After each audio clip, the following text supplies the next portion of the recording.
Hello, everybody, and welcome to the General Eclectic podcast with Rod Dreher. I'm your host, Kale Zeldin, and we are back at you. Rod, you are back in Budapest, so tell us what's been going on, brother. Oh, man, I got to say, Kale, I mean, you're looking chipper today. I'm feeling chipper. It is a gray, cold day in Budapest, but I feel like I'm on top of the world. I've been listening this afternoon to Diana Krall, and a favorite jazz singer. Just bought tickets to her Budapest show coming up in the spring. I'm drinking fantastic. Massive mug of hot tea from Fortnum and Mason. I was just in London the past few days and got some great tea there. And I got to tell you, I'm just so uncharacteristically happy and optimistic because despite the election, to which we will get to in a moment, but I just had a great time in London. I've been to London a few times over the years, always a great city, but this time was different because I met so many interesting people, all Christians, all conservative Christians, theologically conservative. Sure. It did my heart good to know that there's so many people out there who see the world more or less the same way I do and who aren't defeated by despair and all that. And one of the great things I did was finally met Martin Shaw. I don't know if we talked about it before on the podcast, but he is. We have not. We have not. Martin is in his 50s, and he made his reputation. He's not the actor Martin Shaw; it's a different Martin Shaw. He made his reputation as a scholar and popularizer of mythology, and he lives in rural Devonshire in England, and he for years has been taking people out to the woods to talk to them about myth, and they'll stay there for like a week and the power of story. Well, Martin, about a year and a half ago, maybe 2 years ago, he was out there by himself in the woods, and he had a mystical experience. He saw, I won't go into detail because I'm going to talk about this later on my Substack, but he saw something in the sky, like a burst of light that came down and landed right next to him, like an aurora borealis rainbow. He didn't know what to do with that because he had no particular religious beliefs and didn't know how to frame it. And he then began to be haunted by dreams of Jesus Christ pursuing him. And long story short, he got baptized. He's now a Christian and headed into the Orthodox Church. I wanted to interview him for my upcoming book on re-enchantment because I wanted him to talk about the importance of story and carrying truths over. So he came to London.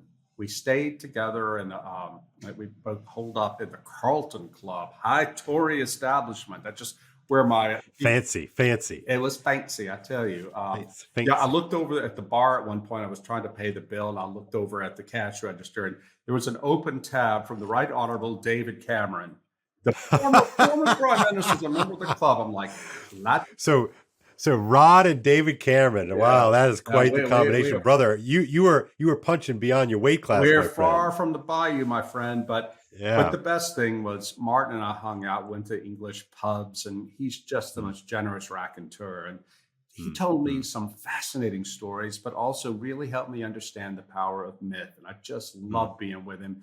On the last night there, we went hung out with Tom Holland, the historian. Oh, all right, name dropper. Yeah, well, no, so Tom took us to his club, which sounds kind of la-di-da, but it was a very shabby, genteel private drinking club founded by the late Oberon Waugh, Evelyn's son. Of course. And it was just the most perfect clubhouse that ever was. It was small and tiny and shabby and just cool. And to sit there at the table, I was there with Niall Gooch, who a lot of our followers might follow on Twitter. And just retweeted him just yesterday. He's a really good Catholic conservative. And anyway, we sat there listening to Tom Holland and Martin Shaw going back and forth about Sir Gawain and the Green Knight, or as Tom says, Sir Gawain, and Chaucer and the Little People. And it was just like this night should never end, but it did end. They kicked us out. They were closing up. And I got to tell you, how can you not come away with a big high after meeting great people like that? And Tom Holland was every bit as friendly as you expect him to be. Just a wonderful guy. Yeah, he's great. I know some of our listeners are devotees of he and Dominic Sandbrook's The Rest is History podcast. It's really one of my favorites that I like to listen to, and I recommend it. I'm sure you've seen it too, but they just jump off of the screen or through the microphone. They're just they're great. They're just great fellows, great storytellers, funny, warm, biting when they need to be. It's just a great thing. I I'm got so to tell jealous. you, Kale, and I told this to Tom when we were Yeah. toward the end of the evening. I said, I get it now why you're such a good historian, why you sell so many books. Okay. Because you love history. You not only love history, you love the world. His passion for history and for the details, the warp and woof of the world it's so palpable. And to hear him talk about Saint Cuthbert, the Anglo-Saxon saint who was buried at Lindisfarne. Well, now he's in the Durham Cathedral. Tom's not even a Christian, but he kept saying, he said, Cuthbert is everything. He's everything. Yeah. And just so much passion. I loved it. And it really gave me a lift, man, especially after the unhappy election returns we've had. I needed to feel a boost.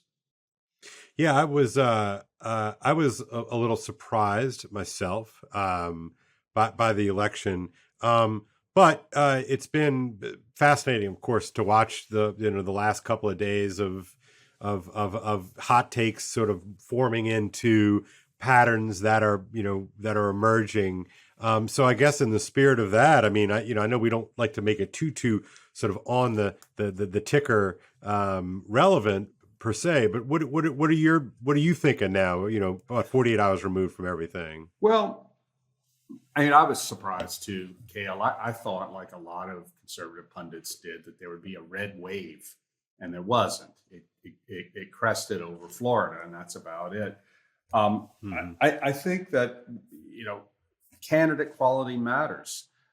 So many of these Republican nominees who lost, thinking of Dr. Oz in Pennsylvania, got beaten by a brain damaged guy, literally a brain damaged guy.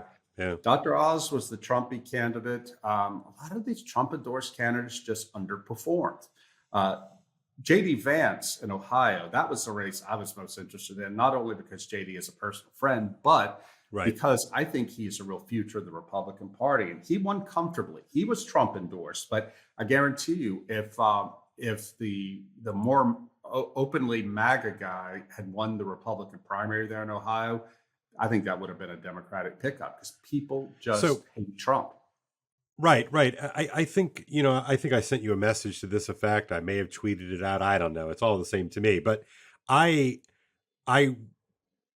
and here I'm kind of talking to folks that I know, right? Folks that I think that people who have overcome whatever impediments they need to overcome in order to be on Team Trump, right? Team MAGA. And as you've said, and I've said before, like, there are things about him that I really like that he did. Yeah.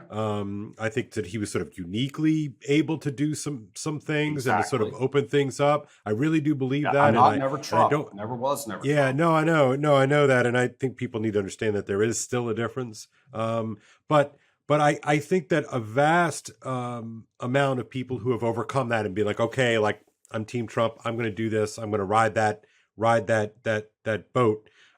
I think they don't quite get how viscerally offensive Trump is for a huge swath of people. And even I'll get even sort of more specific. I think the disgust reflex of a sizable chunk of the electorate, especially women, is a real thing that people need to take seriously. Because I can sit here and give you some reasonable reasons, I guess, that, hey, well, this is why you should overlook these things. I'm playing a game already by saying you should overlook a bunch of stuff, right? But I just don't think that people quite understand how much he is loathed and hated and triggered. Yes, and I'm going to use the word triggered positively here. They are triggered by his very being. And Kale, it's not hard to see. I mean, I'll vote for the guy if he's a nominee in 2024, the same spirit that I voted for Governor Edwin Edwards when he ran against David Duke, the Klansman, for governor of our home state. What was the mantra then? Vote for the crook. It's important. It's important. I'd say vote for the MAGA. It's important because I think the Democratic Party has just gone completely off the tracks over into representing a lot of evil stuff. That said, man, it's I don't know what else needs to happen for MAGA loving conservatives to realize that Trump is not going to get us where we need to be. You don't have to hate Trump for this, but what you do need to Right. recognize is that if you want to get things done in this country, to do good things and stop bad things that Democrats want to do, it ain't going to happen with Donald Trump as the brand of the Republican Party. Yeah, the candidate quality, as you say, matters, and I think the whole sort of shtick is sort of past its sell by date at this point. I think it's now I don't think that we can entirely lay the sort of the stoppage of the red wave at the foot of the orange man. No. I do think that it's larger than that, and honestly, the Trump part of the analysis is the easy part. I think the harder part is to recognize that we are in some like unique spaces.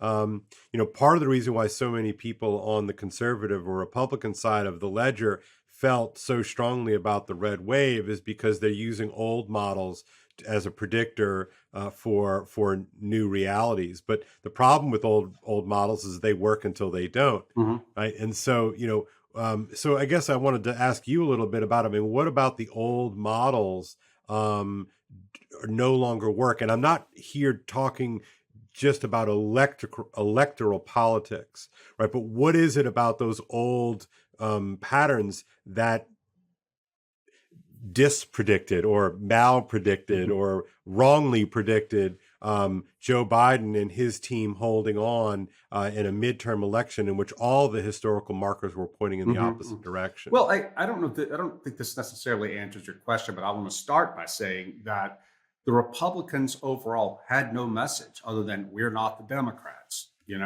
and except in the state of Florida, Ron DeSantis had a clear message. He ran on effective governance. He made courageous choices about COVID lockdowns when that was not the thing to do. A lot of people said, you're really screwing up here by keeping the schools open and all that. Well, we now know that was the right thing to do, but DeSantis made that choice when it wasn't easy.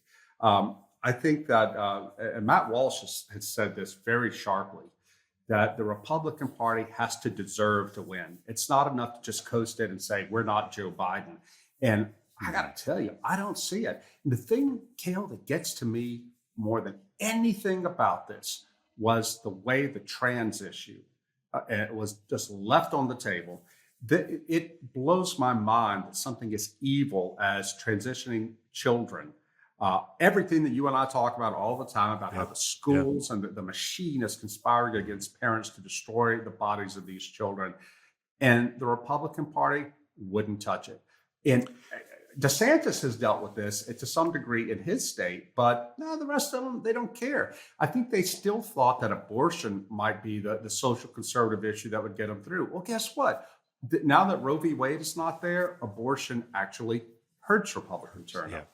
Yeah, I wanted as a sort of a counter example to DeSantis in Florida, and I agree. I think he made some bold stands in a variety of different ways, and took a ton of heat. I mean, let's not forget that everybody in the media establishment, New York, DC corridor, we're calling him Ron Death Sentence or Death Santis, right? I mean, that really, I mean, and they meant it. Right? I mean, they really meant it. And he really upsets them quite a bit.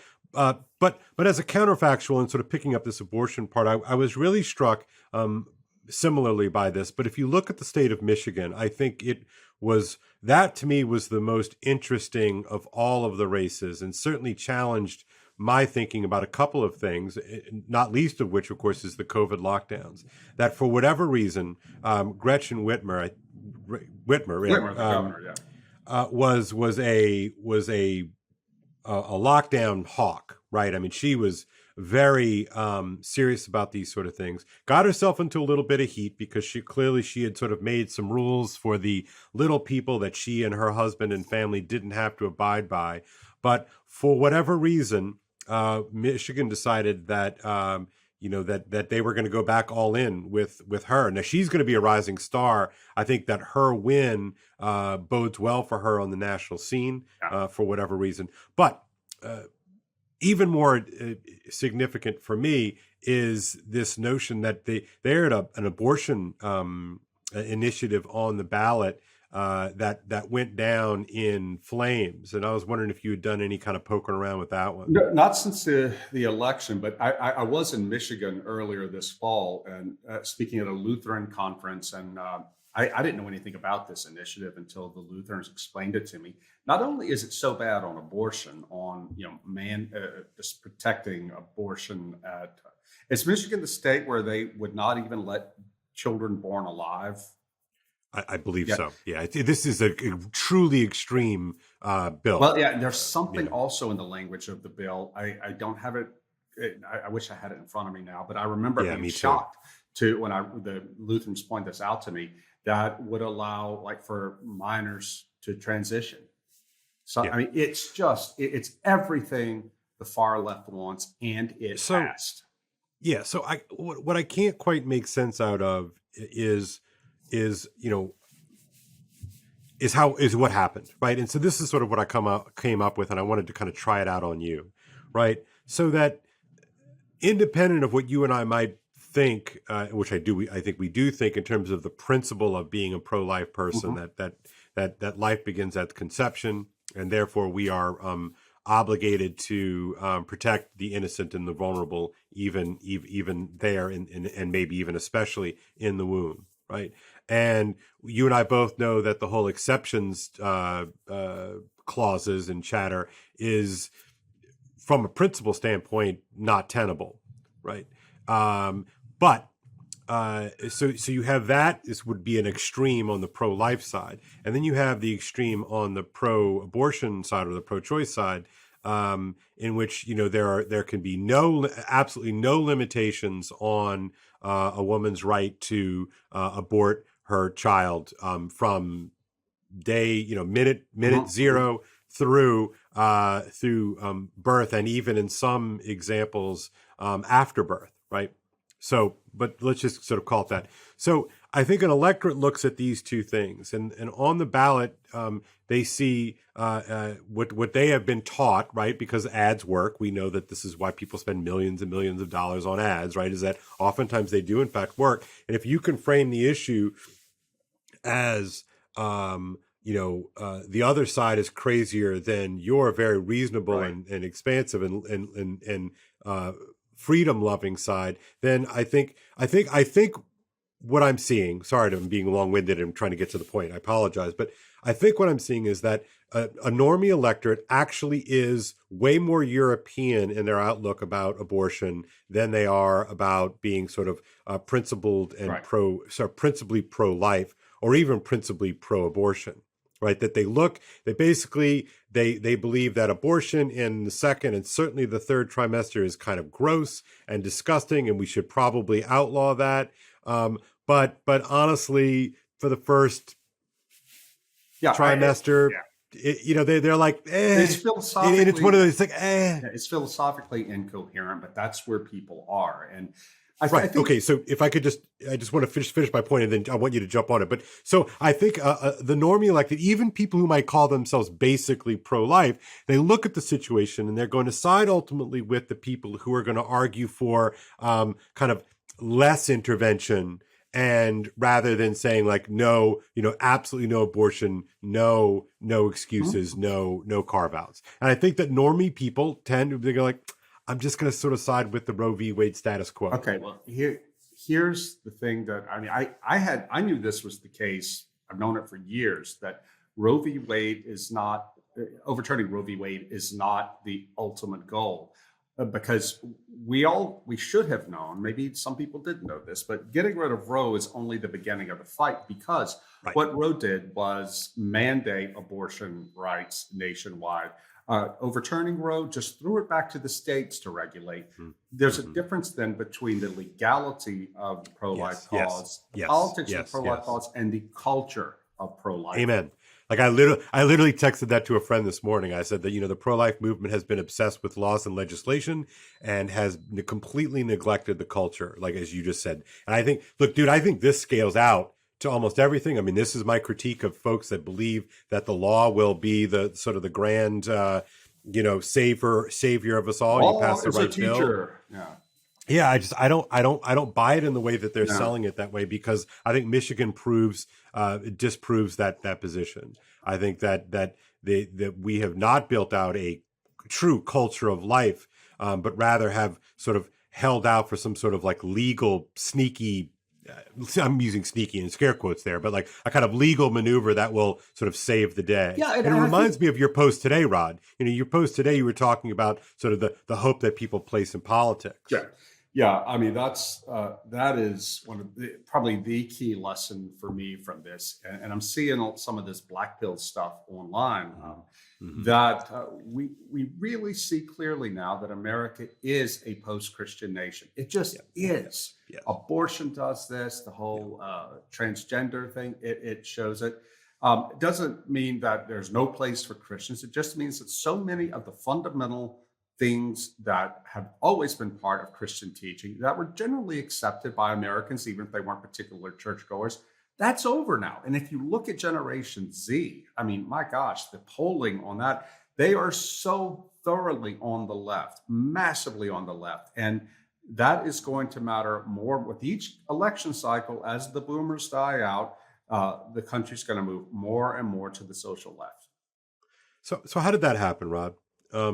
Why is it Gen Z, or is it the millennials that you're talking about? Sub 30 is 30 and sub, 30 and below, the 30 and below crowd, right? I mean, how is that so massively skewed, in the direction of the left there? Well, I think the main thing is these young people, and maybe what do you mean, and what do we mean by the left? I mean the social left. I mean they're all in favor. Eric Kaufman, the political scientist in London, says that they are in favor not of cultural liberalism, but cultural socialism. And what he means by that is they reject fundamental classical liberal principles like freedom of religion, free speech, things like that, judging people individually, and so on. They reject it when the exercise of those liberal rights is said to harm sacred minorities, racial minorities, sexual minorities, and so forth. And I think that so it's not so in other words, it's not a principle. No. Everything is convention, right? So that there's no such as thing. Okay, that's an important thing to sort of chew on for a second, right? The idea that conventions trump principles. Well, yeah, but I mean, look at what critical race theory does. It draws the line between good and evil, not down the middle of every human heart, as I love to say, quoted Solzhenitsyn, but between racial groups. And I think since you and I talked last, I published on Tack's website an interview I did, a short interview with a professor in Sarajevo, former Yugoslavia, who wrote or talked to me about how he cannot for the life of him grasp why the American left is pushing so hard for Americans to identify racially and to judge right and wrong along racial lines. But so I think, though, that the young, to answer your question, the young have been raised in this culture, a media culture and an academic culture of quote unquote compassion above all. Our friend Carlo Lanciolotti, the professor, had a tweet out today as we're talking saying that Mustafa Mond, the world controller from Brave New World, ought to have been a woman, because Mond totally true. Yeah, isn't it true? Because totally true. We've talked about this on the podcast before. When Mustafa Mond meets with the dissident in Brave New World, John the Savage, he doesn't try to harm him, to torture him into compliance. He just says, why wouldn't you be part of this? Everything is comfortable. We take care of all your needs and all that. He calls it Christianity without tears, because they want no suffering. They want only compassion. Well, we've had an entire generation raised on this kind of thing, and they become militant about it. And I have to say this about our own people, the Christians: the churches have been AWOL, absolutely AWOL. We have not trained the minds, not discipled young people. Just this week, I heard from a friend down in Alabama, Southern Baptist pastor, who had recently gone to speak to a bunch of at a big southern university, a bunch of evangelicals, conservative Right. evangelical college Right. students.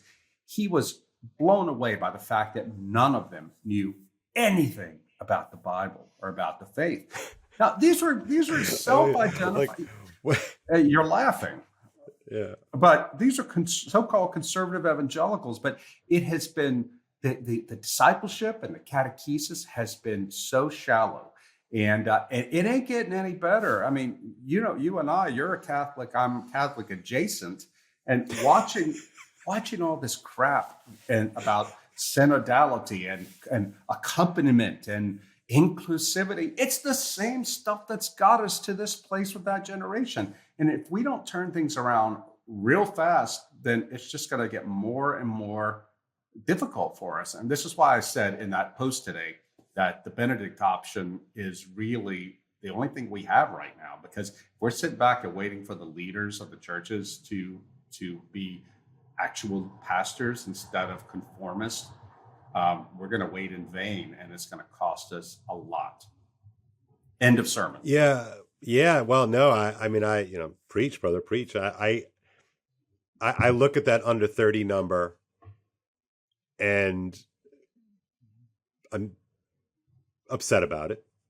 And I look at the delta between men and women and the break, the married women broke for the Republicans in a huge way.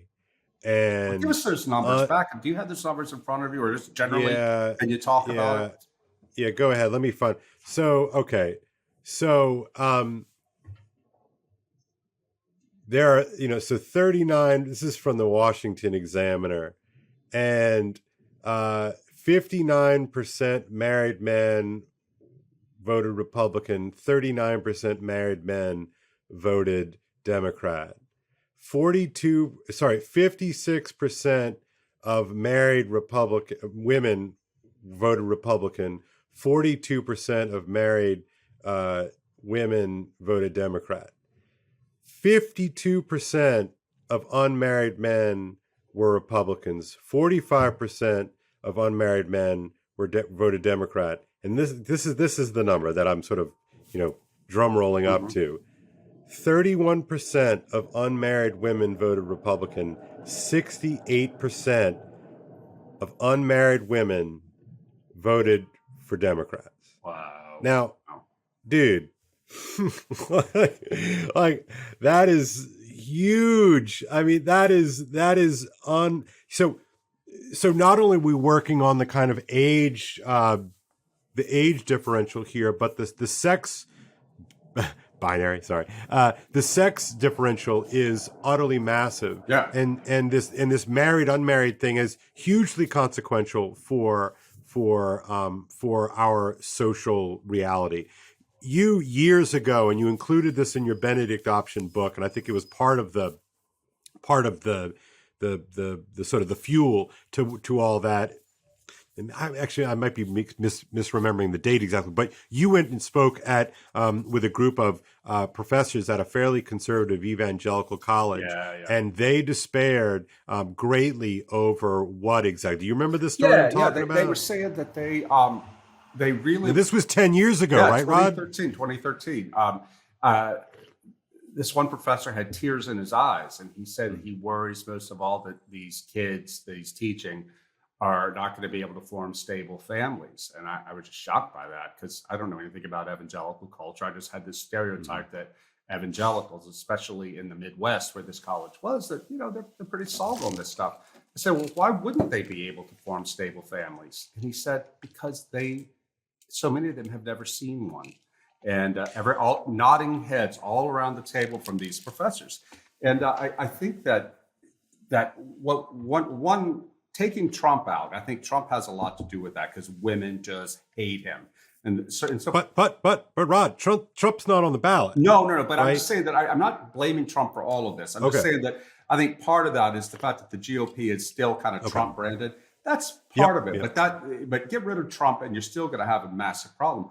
I think it has to do with these women wanting to preserve abortion rights and wanting a government and a state that protects minorities, and it's the Protects Mustafa them, protects. but protects them, right? To me, look, the image that I can't get out of my head is: do you remember? I believe it was during Obama's second run, to run for his second term, and he had this. The campaign had this whole piece on the life of Julia. Do you I was just remember thinking this? about, yes. Talk Okay. talk about that. What was the life of Okay. Julia?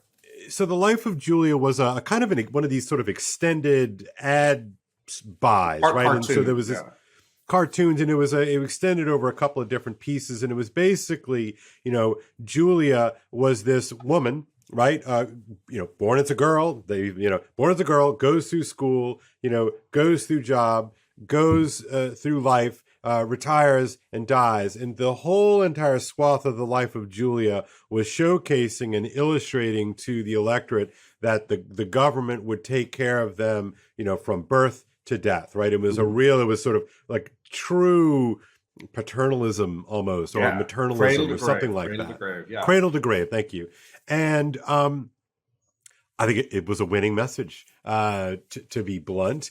Now, what do you see about that? Why were you thinking of the life of Julia, and what do you think the Well, implications are for our current moment? I think that women today, young women especially, have been formed by the kind of message that you and I, to a great extent, have given to our girls, which is that you can be whatever you want to be. Right, right. Go for it, get a good education, and all that. A lot of them have done so. Fully for them, but I think that so many of these women assume that if they are going to maintain their autonomy, their full autonomy, they're going to have to depend on the government to underwrite and guard that autonomy, because they don't want to depend on a man.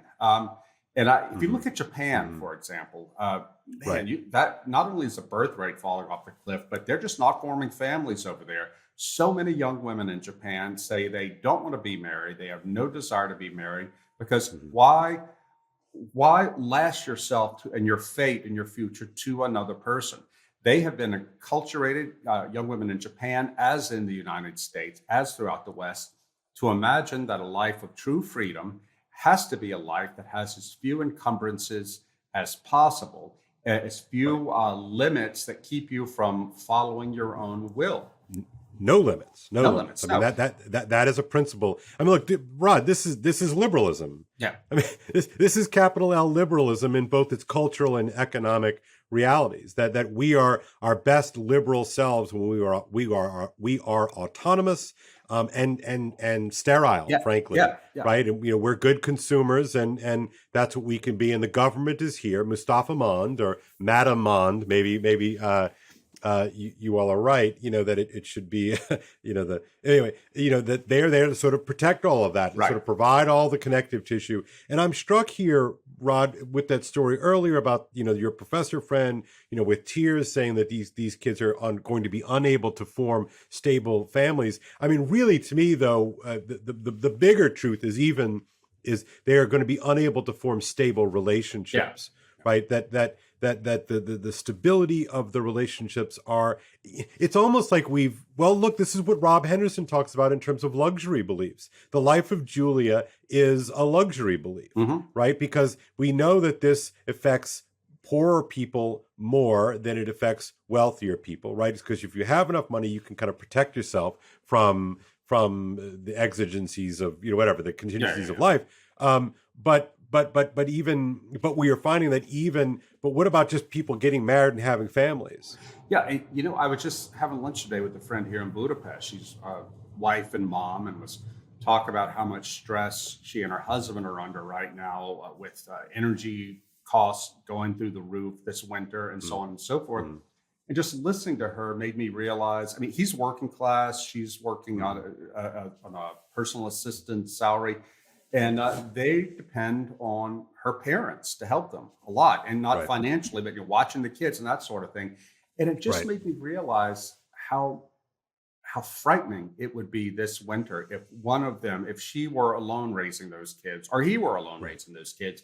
And it's not just financial; it is matter of just being there every day, of knowing that you're not facing this alone. I got to go back to what we started out talking. One of Yeah, the things that please. gave me so much hope and an uplift about this time in England was knowing that I'm with a group of people now who see things like I do and who'll stand by me and let me stand Yeah. by them if they get into trouble. And this is, I gave a talk to the Open Doors UK people. Open Doors is an international organization that advocates for the persecuted church around the world. Right. They wanted me to talk about what I had learned in doing Live Not by Lies from the underground church in the Soviet world. And man, it really hit me hard. The one of the main lessons, which is small groups matter more than you even Yeah. know. Well, Well, that's what we were talking about last time, right? We were ex- talking about the greatness of small groups. Yeah. exactly. Well, I realize now that I'm back home in Budapest how much just the group of people, most of whom are strangers to me. I met a few Christian friends there again. Just knowing that they are there helps me in co-ed ways that I couldn't have anticipated. How much more must this be? Must this happen for families, for young people Yeah. in families? And as we're talking, I'm realizing this is what Hannah Arendt said is the seed of totalitarianism. When people feel isolated and atomized and completely vulnerable to the world, they naturally want a government to step in and protect them and make them feel like they belong and aren't being tossed out. Okay.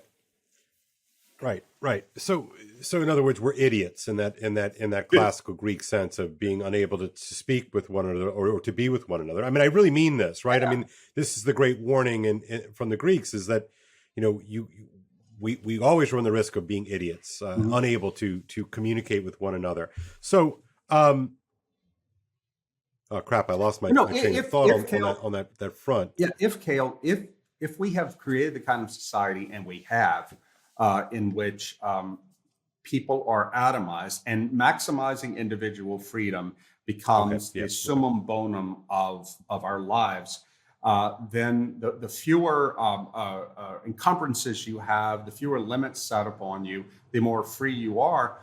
Ultimately, you have to become radically dependent on the government. It's like the line from Dostoevsky's The Possessed, when you start from a position of absolute freedom and get into a position, you arrive at absolute despotism. And this is what we're dealing with. Right.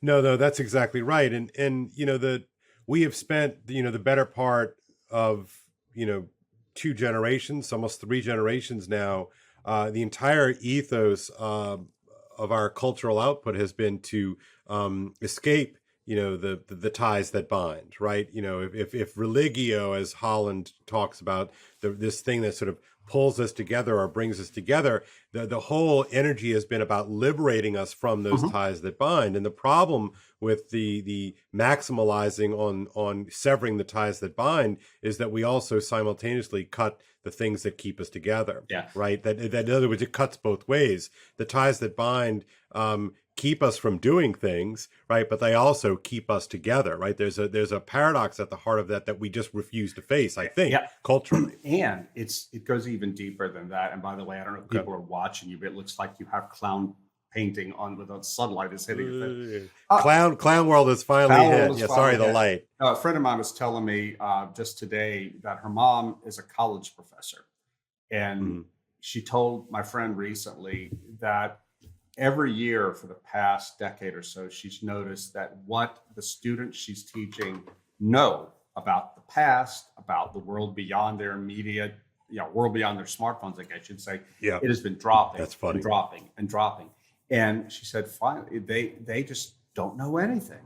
And if you don't know anything, you become, this is one of the great lessons from the dissidents against communism. The less you know about history, about culture, about the world beyond you, the more malleable you become for those in power. And that's exactly what's happening. Right. So this is the part, that we forget about, the other great dystopian novel that sort of forms the double pinchers of our moment, 1984 and Brave New World. 1980, we've talked about Mustafa Mond and the Brave New World portion of it, but the other part of it is is 1984. And remember, what does Winston Smith do? Like, what's his job in the party? His job in the party is to rewrite history. Right.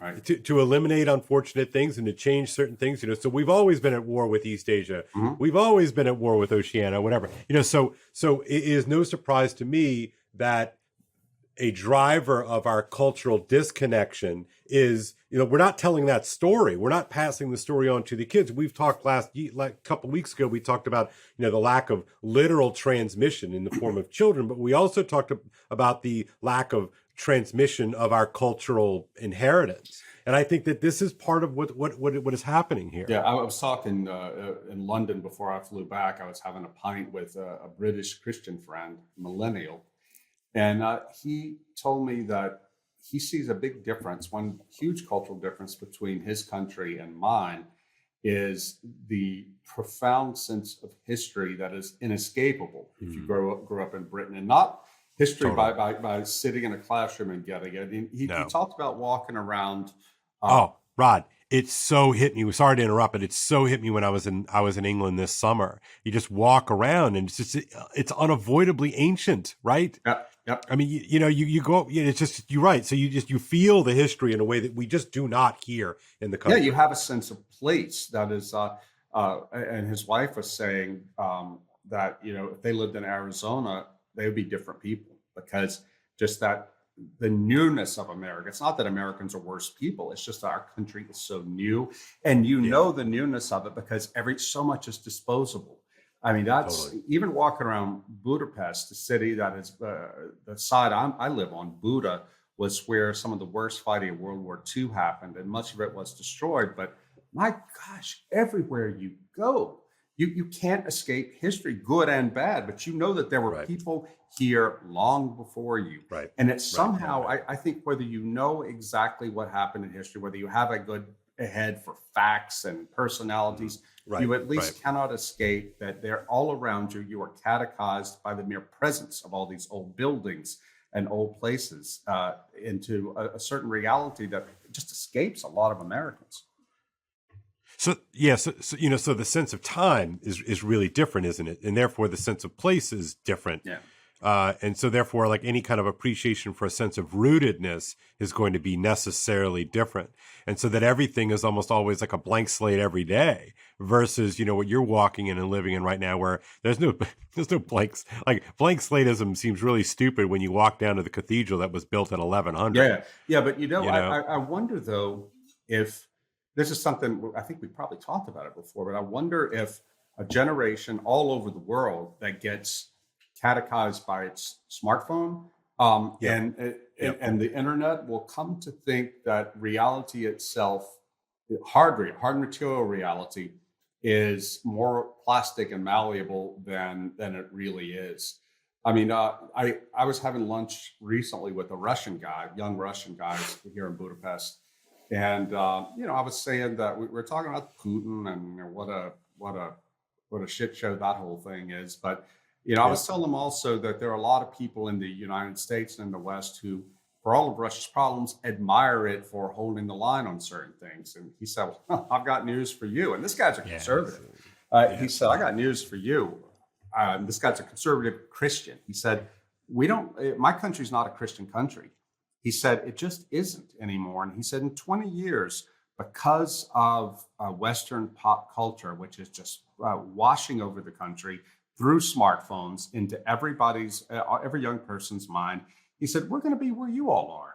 He said, it's just going to happen. And I had to nod my head and say, because as I've said many times on this podcast, this is what young Polish Catholics tell me about their country. So I think go ahead. Sorry. No, I was going to say, I think there's probably a limit to what extent old places, old buildings. I think it's important, but it may not be. The older we get, the more time passes, and the more we have generations, plural, who have been raised in the internet. I think it's going to be a harder thing to hold on to. I think you're right. What the internet seems to have accelerated are those things that were already kind of in place, which were the detachment of the detachment of children from their parents. Yeah. Right. I've been doing a lot of reading about this, and it's something I do want to talk with you at greater length because I'm not fully prepared to do this. But the normal course of things is that we children attach to our parents, and it is through our parents that everything is ultimately mediated. Well, you and I have lived through the Great Detachment, where that we no longer attached to our parents in the way that generations prior to ours had attached to their parents. Instead, we were formed by our devices, and for you and me that was TV, right? For you and me that was music. For you and me that was sort of whatever, the movies, etc., right? And so even in that way, and sorry, and not just that, but also this sort of radical turn toward detaching kids from parents and attaching kids to their cohort, right? And so that everything, their formative attachments are no longer mom, dad, grandma, grandpa, aunts, uncles, etc. Their most potent attachments are to Billy and Sally, next to them in their sandlot, their sandbox. Judith And I Rich think Harris said, who died last year, I think she said in the nurture assumption that by the time most American kids get to be 14, it's over in terms of parental influence. You've got to, and I would argue that it's sooner now. yeah, I would and they argue will it, be. especially, because remember, we have two things going on. Not only are kids literally attached to each other. I mean, look, Rod. I mean, most people I know, their kids go to a daycare at 6 weeks. And so the formative experience, I mean, think about the implications of this scaled out. And again, I look, I live in the horrible twin pinches of American neoliberalism too. Like, money sucks, making it in this world sucks, and trying to do it on one income is well nigh impossible. And so I'm not offering this in any kind of judgment in that way. I'm not being a scold here, but most of us, who get married, have kids, we send our kids to daycare facilities at 6 weeks. And that's true. And that's 52 weeks out of the year. 50 weeks out of the year. Well, okay. So right away, kids are not attaching in the same way to mom and dad, just by the sheer lack of time spent. So who are they attaching to? They're attaching to, the other 6 and 8 month old kids in daycare. And look, we've had this cultural revolution in this country that happened, in the 1950s and 1960s with the rise of youth culture. That has done a total inversion of what has always been the natural order of things in every society around the world, which is to say, we value the old. The young are not assumed to know everything. The older you are, the more wisdom you're supposed to have. Well, now, we have, since the 1960s, it's the young who lead us. The utter absurdity of Greta Thunberg, poor autistic Greta Thunberg, becoming a voice. She was made a voice of wisdom, global wisdom, by the machine itself, run by baby boomers and Xers who want to invest youth with unearned wisdom. Well, and it's a straight line from that kind of thing that started in the 60s to now we have you have these lunatic doctors you see on TikTok and things like that saying children know even when they're toddlers that they're trans, and you have schools stepping in and through policy and in some states through law to sever that connection, that fundamental connection between parents and children over something as radical and profound as sexual identity. I mean, correct. And this is the thing this is the big black pill lesson of me from this election. This is going on in our country. Wes Yang, who I don't think I don't know if he's a religious believer. I don't think he's not. He's not. No, I know him. Yeah, I know who he is. I don't think he's a conservative. No, he's not. Yeah, no. I mean, at best, he's a sort of like a 90s libertarian, leaning left libertarian, like a, He's a really good guy, and I follow him on Twitter. Yeah, me too. He's become preoccupied with the whole transitioning minors issue. And he said in a recent tweet that he just can't understand how this is happening state legislatures are moving to sever that connection between parents and their kids and doing support radical experiments on minors. And nobody cares. It's not true that nobody cares. He cares. Matt Walsh cares. Chris Rufo cares. Some of these other people care. But does the Republican Party care? Hell no. Not nationally. They don't, because they're letting it happen. Right, because it stands atop certain solutions we've cobbled together to sort of make the machine go round and round. The sort of the daycare issue, is a sort of a perfect example. It's something that was meant as, I think, a kind of supplement, which has become a substitute. To use Joshua Mitchell's language here, which is such a brilliant book, by the way. It's so freaking brilliant. But it's called American Awakenings. And the first part is sort of about the rise of woke, but the second half of the book is just a tour de force, a kind of Tocquevillian takedown of where we are as a culture, and we have just lost genuine cultural competency. His point is that we have substituted, we have patched, we have created a kind of patchwork sociality that is actively working against the fundamentals of those things that we should properly rely on. So in this case, and pretended, and last part, and pretended that there is no cost to such things, right? Mm-hmm. And so, we know that kids need attachment, for instance. Yet what we don't seem to be serious about is that what they attach to actually matters as well. The proper attachment is to parents, right? But we are in a situation in which kids attach to other kids, which is precisely why we have a trans contagion on our hands, right? Is that the primary informers and attachment for our children is somebody literally on Instagram or TikTok. It's not mom and dad. And so, and we have what's the word? We have accelerated that with the little glass mirrors that we have given to everybody. Now, here's the thing, though. I was on a podcast when I was in London. I taped a podcast with Louise Perry. Oh, you didn't? I'm so jealous. I've been trying to. Okay, go ahead. Well, I think she told me she'd be willing to come on the show, so we need to get her on. She is incredibly impressive. She's a young millennial feminist, secular. Has a book called The Case Against the Sexual Revolution.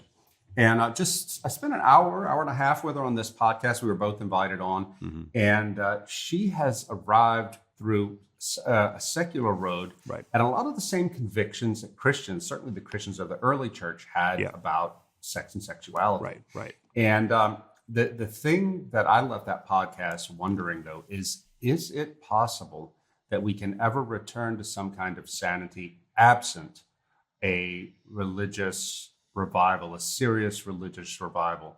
And I don't think there is. I think Louise probably hopes there is. We didn't get a chance to talk about it.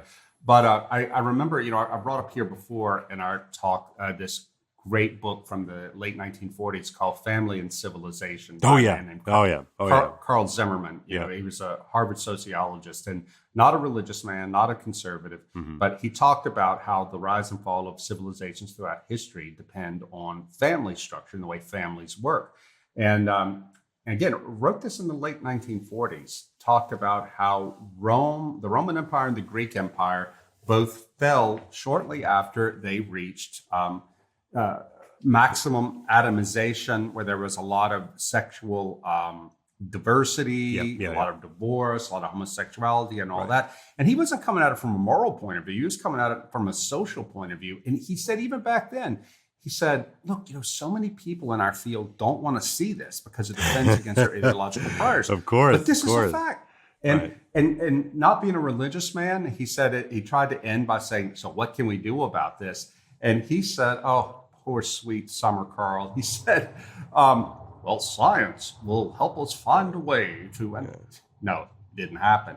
So I don't know that I hope I'm wrong, but I don't think that we're going to be able to fix this without a religious revival, which is why I keep going back to the Benedict option, not as a way to turn this around, but as a way to preserve what we have through this storm.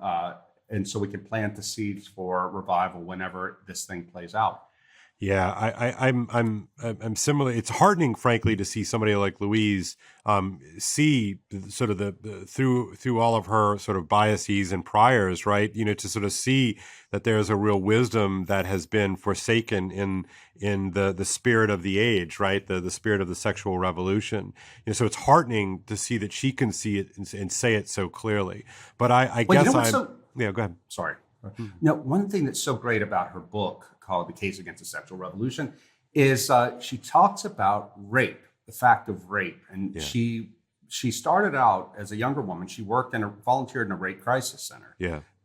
and had to deal with women who had been raped. Hmm. And she said that the feminist dogma that rape is only about power Hmm. is just not true. Yeah, She right. said that there Right. is a reason why, if you look at rape statistics, the the rapists tend to be men at the peak of their sexual performance, men in their 20s and Mm-hmm. 30s, and the victims are usually women around the same age at the peak of their own beauty, Yeah, and yeah, youth and beauty. yeah. She said there's more to it than just power. She said, and this is why it just drives her up the wall that the standard secular feminist response to all the problems that the sexual revolution has created is, oh, we just have to teach men not to rape. Right. She said, Yeah, that's just unrealistic. Of course we should do that, but yeah. that is unrealistic, she says, to think that given human nature and what we know about human nature, Hmm. that's going to matter. That Yeah, is any kind of solution. yeah. And my concern, which I think you've already predicted, is that there's just not enough grounding in a secular frame with which to ultimately make sense out of all this, and certainly nothing ultimately compelling enough to fight against default liberalism without some sort of spiritual reawakening. I think that you know. That there is no future without belief. I guess is really what I come Well, down to. and let me tell you this. This is Mhm. another conversation I had in Yeah, England. I was talking to some Christians, and they told me that they are seeing emerging now at various fringes of the generally conservative Christian movement of their generation. These are millennials. yeah, They're seeing an open appeal to fascism, to actual fascist principles. As one of my interlocutors said, this is what drives me crazy about the left is they throw these terms like fascism around so promiscuously, so right, that anybody who has any interest in tradition or place or the land and all that, they get called a fascist, and that's just not true. right. But there actually are. They told me, and they gave me a couple of examples. I don't know if I should repeat here because I don't know. I haven't Yeah. Well, seen then this myself. don't worry about it. But these are conservatives, but Right. they're worried about it. And I realized, and I put this in my blog post today. I said, if you don't think that Christians can be seduced by actual fascism, watch Terrence Malick's film A Hidden Life about the Yeah, Blessed Franz Jägerstätter. yeah, His entire Austrian village were church-going Catholics, but when the Nazis came around, the only ones who held out against the Nazis were the Jägerstätter family, and Franz had to give his life for it. Uh, so if fascism comes around, it's some guys in the future, a lot of conservative Christians are going to fall victim to it, in part because we haven't been catechized. right. And this is why it's so infuriating to me to like watch idiots, call you a fascist. It's like are you even paying attention? Like, what does it even mean? Like, the word is completely meaningless if you're calling Rod Dreher or Kale Zeldin a fascist. Like, that is just so inimical and disgusting to everything that we frankly believe. But you're right. I mean, I think there's going to be a certain allure. Look. Here's the thing, Rod. Like I said about attachment is inevitable. Order is also inevitable, and people are going to Mm-hmm. gravitate at some point.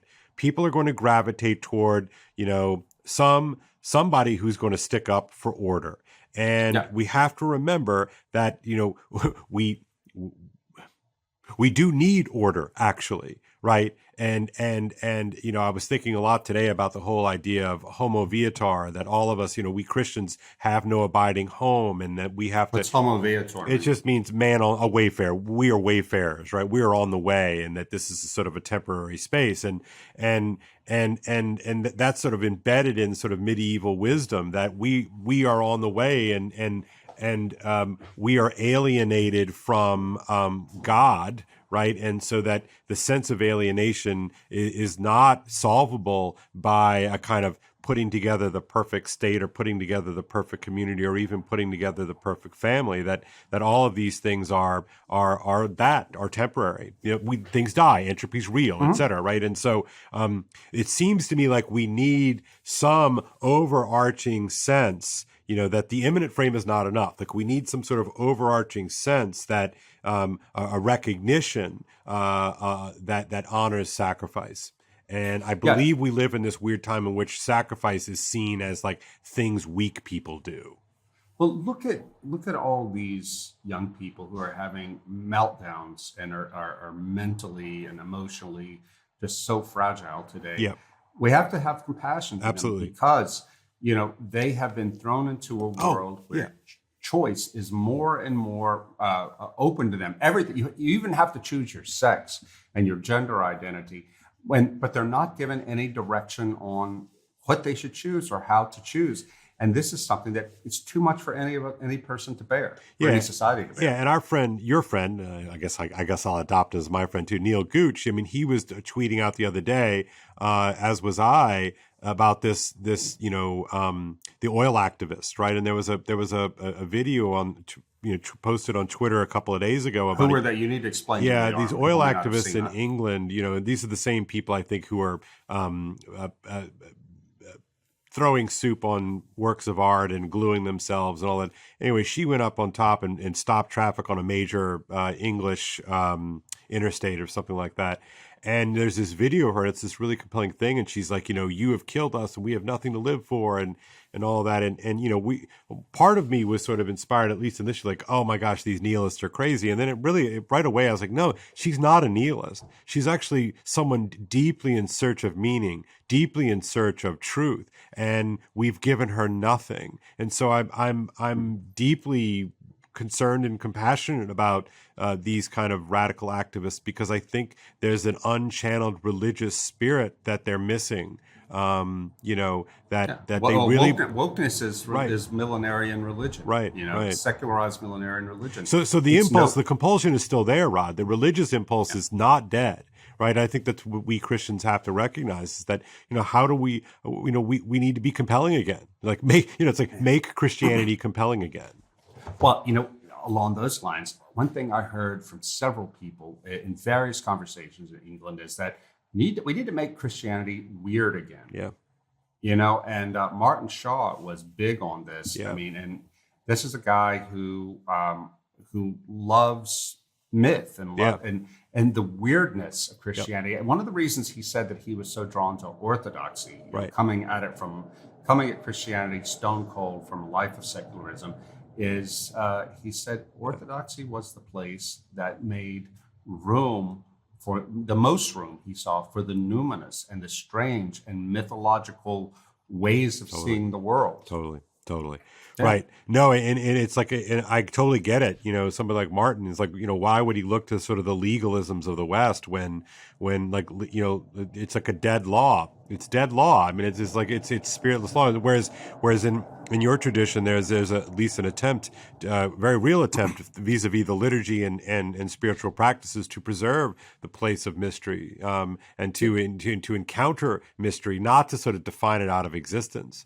You bring to mind that statement brings to mind a lunch conversation I had in one of my days in England where I was talking to more political types. Sure. And one of them was saying to me that one thing that frustrates him about American religious conservatives, and he didn't mention this by name, but I could tell he was talking about Catholic people like Robbie George and really, really intelligent, well-meaning, brilliant, good guys, Thomistic types, absolutely. Yeah. I mean, and this man respects them. I think that he must know Robbie, judging by the listening of the conversation. But he was trying to, the guy at lunch the other day was talking about how they just don't understand that natural law and logic and reason doesn't touch people these days. Yeah. That it doesn't matter if their argument is sound and compelling if nobody cares. Right. And I think so this true. is where so true, Ron. So true, right? And it's like I want to ask every one of my conservative interactors, the people I follow on Twitter and people I talk to, is like, when's the last time you read a novel? When's the last time you watched a movie? right? Why are we so incapable of narrative and story? You know, and it's like because I don't know. You know, I'm thinking of McGilchrist here. I'm thinking of a bunch of things, but it seems to me we need to find some access back, some reach back into a place of mystery because we don't have it right now, right? And we really and care that's about and law, but we don't care about culture.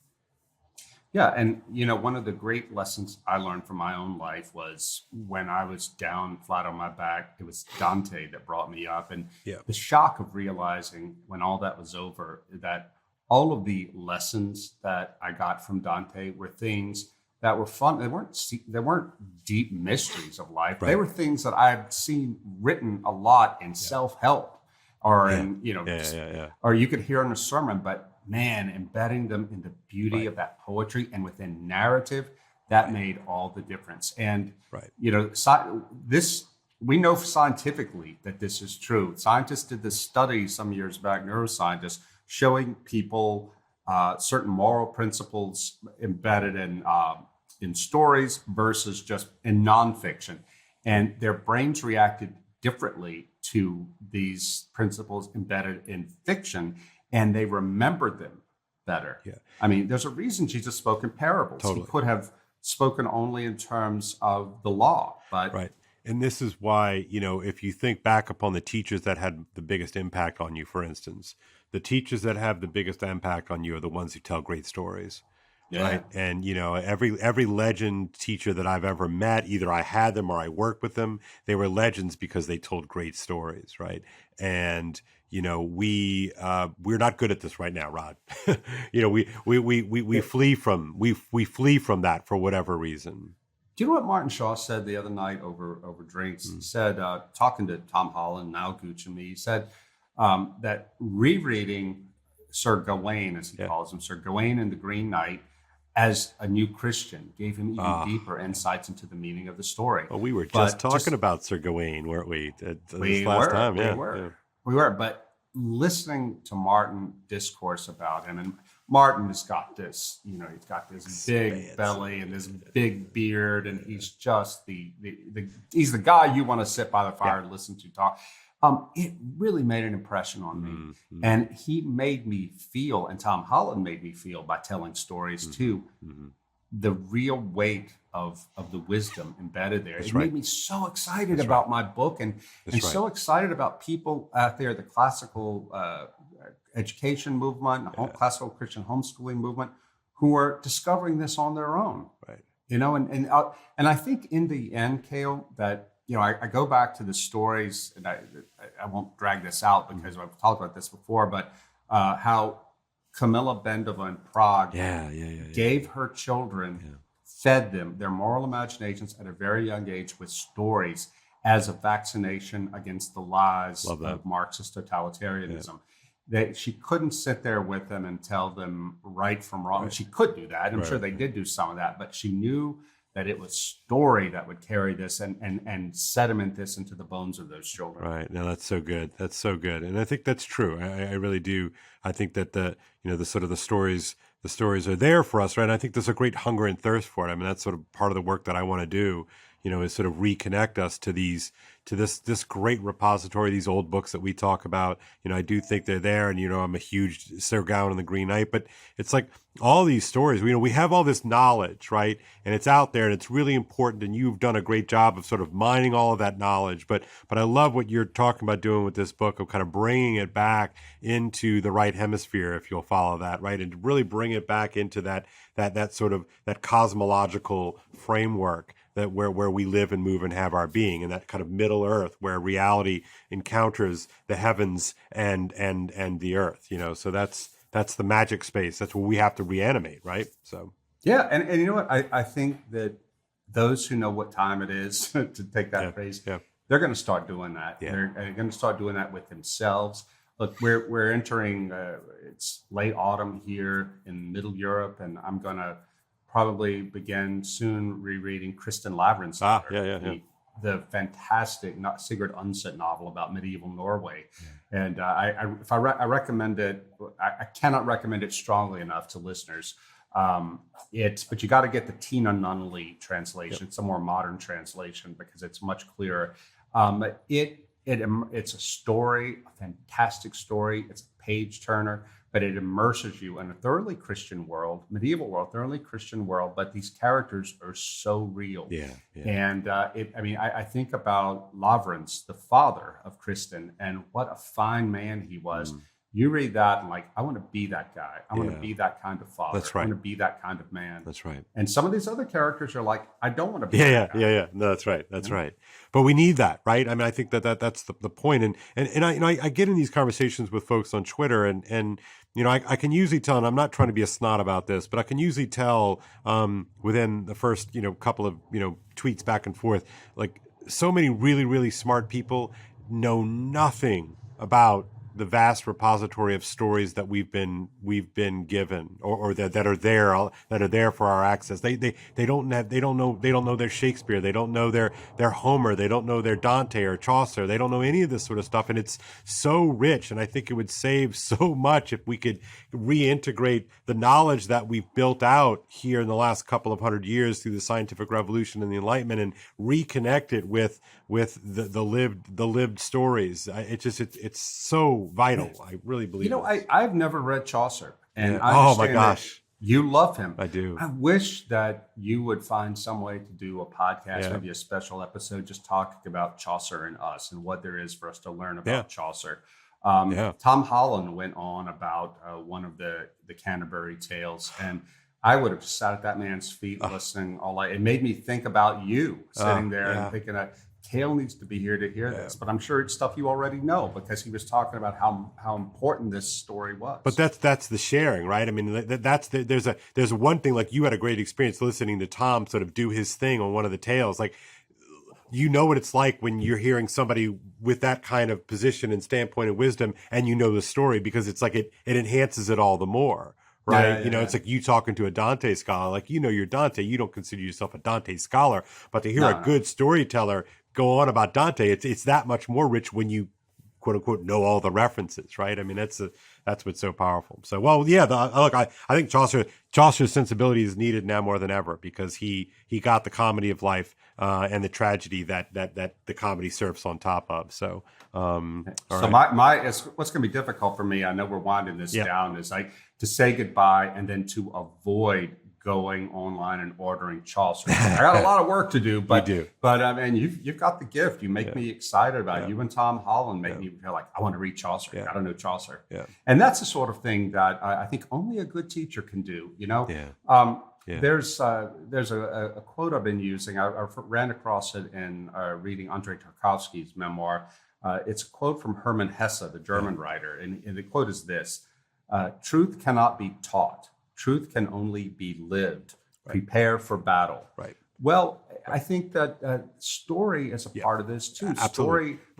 Right. Yeah, story. Well, I mean, when I was talking a second ago about the neuroscientists, they found that, like, if a person who's hooked up to all the measurements, if the person is reading about someone walking up a hill, the parts of their brain that light up when they actually walk up a hill light up when they're reading about it. It's the same, right. It's experience, right? It's like the poetry, largely and broadly understood, traffics in experience, right? So that, so to take a stupid example, like I've never been to a wizarding boarding school, right?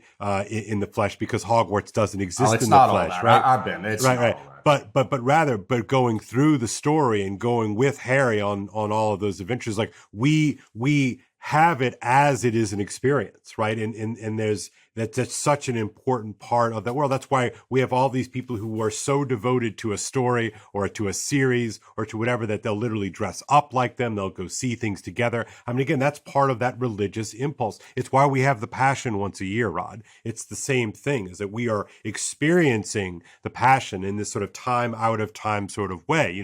Chronology, Chronos goes humming readily along. By doing and reenacting those stories, we are experiencing them in this sort of kairos space and the sacred space. And I think that's what ultimately is the reason why stories are compelling and why we need poetry, etc.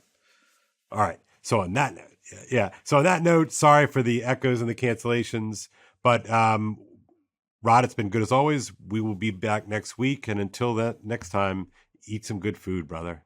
All right. Be well.